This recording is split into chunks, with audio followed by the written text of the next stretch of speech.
The man in the house getting ready.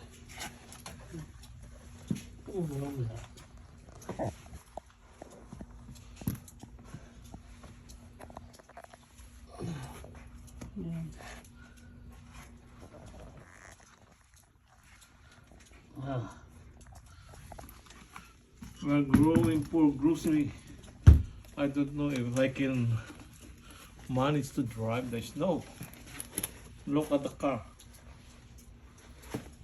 This is the car. Covered by snow.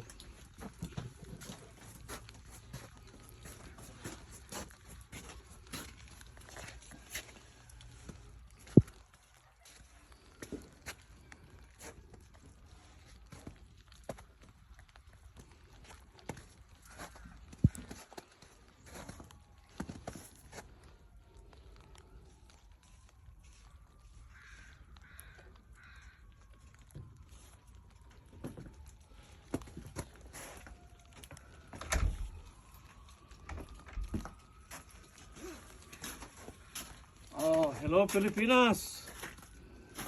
Oh, dito ngayon palakas ang snow. Shout out sa aking mga kababayan dyan sa Morong Bataan. Lalong-lalo na dyan sa Sapao, ang trupang Isla Balikasa. At sa mga kababayan ni Mrs. dyan sa Ocampo, Camarines Sur, Barangay del Rosario. Mga kaibigan, we are going for grocery. Look at my car.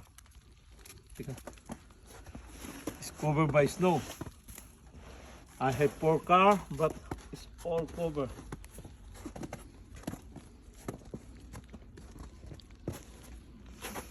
Oh. Kung magdadrive ako, kaibigan, ang haba ng papalahin kong snow. Look at. Mula rito hanggang doon ang pinaka main road. At kung dito naman pababa, ano mo, delikado, madulas, baka mabangga ako pa ibang. Let's go mga kababayan, we're going for grocery. Ang grocery store dito ay siguro mga 5 minutes walk. Let's go mga katribo. Oh, look at our house is covered by snow.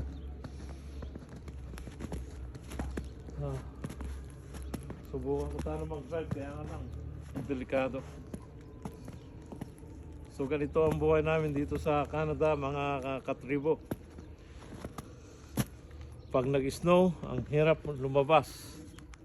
Kailangan balot na balot ang iyong katawan, kundi aatakihin ka ng rayuma o may gout, lalo na pag may edad ka na. Kaya mga katribo, ang buhay dito ay hindi ganong maganda, lalo na kung snow. Isipin mo, bumalik ka na lang ng Pilipinas. Pero ganyan lang ang buhay, tiyaga-tiyaga. Oh, mag-ingat ka, baka madulas. Tignan nyo mga katribo kung gaano kalayo ang aming lalakarin papunta ng grocery shopping tour.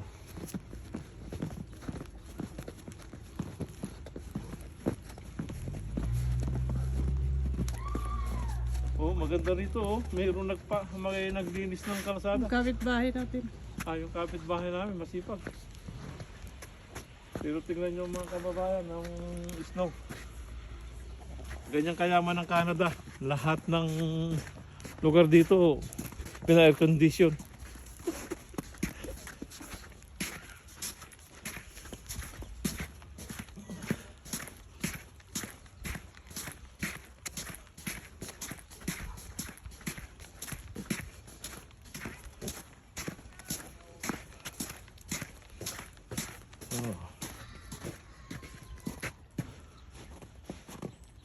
Look at ang sugar ng snow. Kailangan lumabas ng bahay, bumili ng grocery. Kundi gutom, maghapon.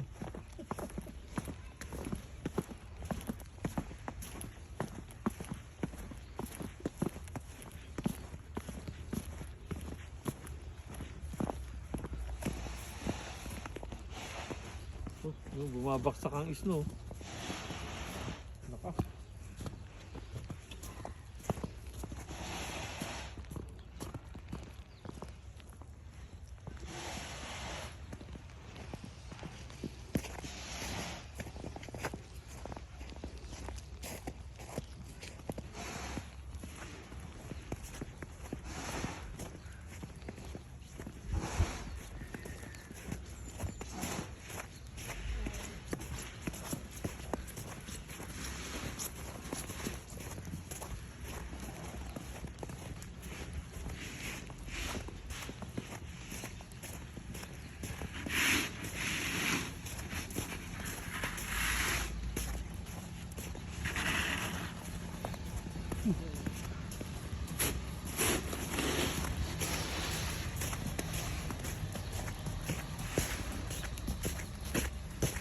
Mga 3 minuto na lang. Nandun na tayo sa grocery store.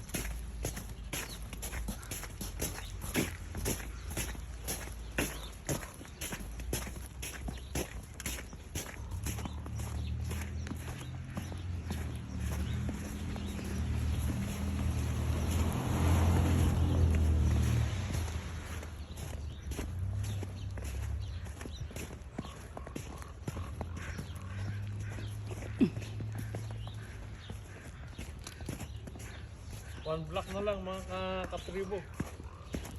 Makakabili tayo ng daing saka tuyo.